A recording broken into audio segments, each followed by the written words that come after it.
Hey up lads, we're back with another video. Don't even ask why there's a €2 coin there. That is because I couldn't get the goddamn camera to focus. It just kept auto-focusing to nothingness, because like, if I take that away, it blurs. And look, you have to keep something in focus, so the euro is going to be this base for the video. I've not uploaded in ages, guys. This is the first time I'm back after quite a while, because I just kind of forgot about the channel.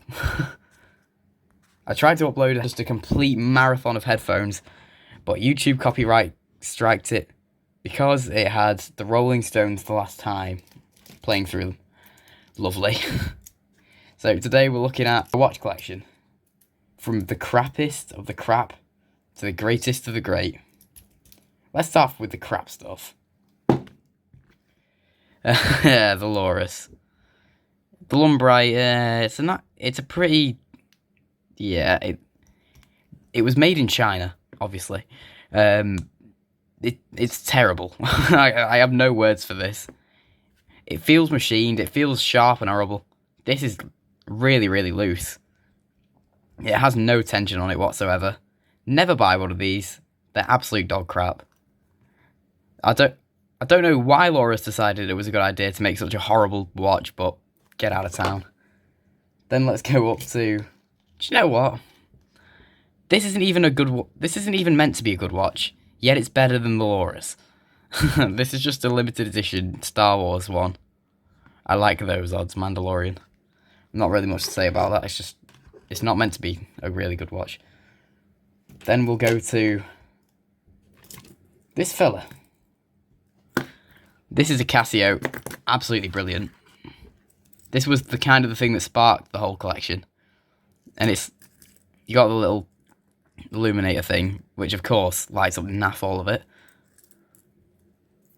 It's accurate, it's good looking, it's gold. Real hardy as well.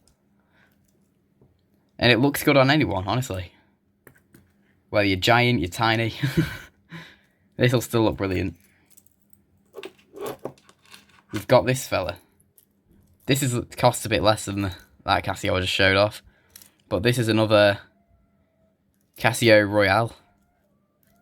Absolutely amazing watch.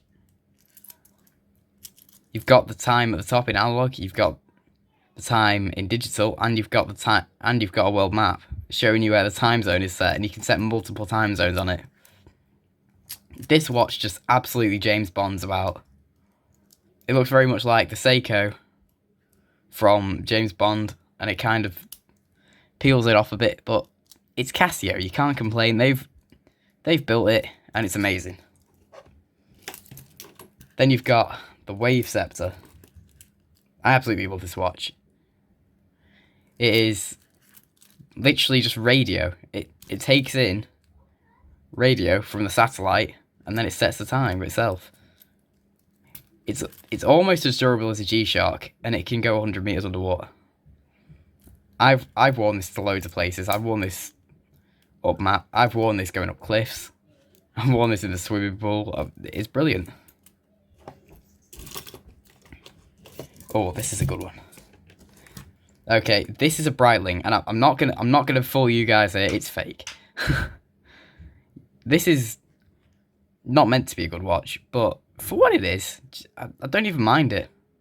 If you're just after a watch that looks nice and it tells the time, yeah, it does that. It's pretty old. It's from like the 80s or something, so it's pretty rubbish fake.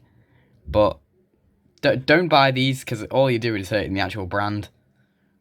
A real Breitling is probably thousands of times better, because it feels even more machine than the Loris, but it's still better than that horrible thing. It does have quite a bit of character, because it's just kind of how fakes used to be. Oh, this is one. Oh, the LED. I did a whole video trying to find who made the LED. We did find a website in the end, but it really wasn't that much of an interesting video. Who did this? I've never heard of LED, and it's actually a really nice watch. It is built like a brick. That metal is smooth and nice. That is better quality than the stupid Loris by 1,000 times. And I'd argue that this is one of my favourite digital watches. And it's, look, the date, time. Like, what else do you need? It's a and then if you want to set the time, you press something in there. Like, you'd have to get something like this and press it in, because there's no button there. Don't know why it's like that, but pretty substantially nice watch. I just got this as a gift off someone, but I've got no idea where LED came from. Now we're getting to the Seikos. This is a Seiko SQ100 Quartz. Beautiful watch. This isn't original, so I've taken this apart and put it back together countless times. Back in maybe 2020 or 2021, I took this thing apart. Severely regretted it because it was probably the most nice watch in my collection at the time, and it's all gouged there because I fell off. But now I've repaired it all. It's an absolutely beautiful watch. And if you're looking for a nice 1990s style dress watch, I'd go for a Seiko Quartz SQ100 or an SQ. They're really nice watches. Now we're getting into the really nice ones. Seiko 5 SNXS. This is one that I bought for about 90 quid. It's probably one of the more expensive watches in my collection. And it's really nice. I mean, I'm just some random guy from Britain, so I don't think I'm going to be getting any Rolexes anytime soon. But it's beautiful. I've seen it up next to a Rolex, not my Rolex. They showed me theirs, and I put this up next to it, and it does not look a million miles off the Datejust. But obviously, there's many things where it's really thick. It looks like a spaceship, but this is one of the coolest watches I own. Now we've got one last one, probably my favourite, and probably the most old one in my collection. Alright, I know that you've probably never heard of Avia. Some of you might have, but this is probably just... There's so much character to it, and any vintage watch is nice. You just think of how long it's been going, and how long it's been ticking for. It's just fascinating to me.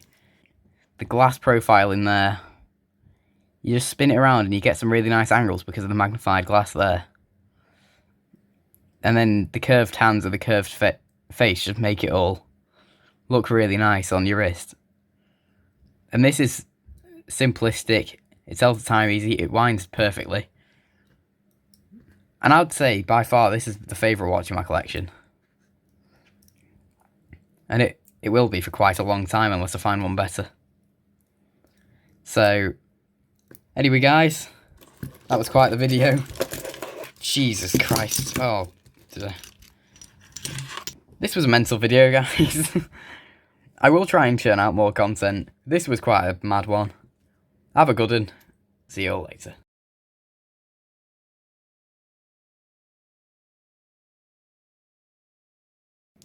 Hey up.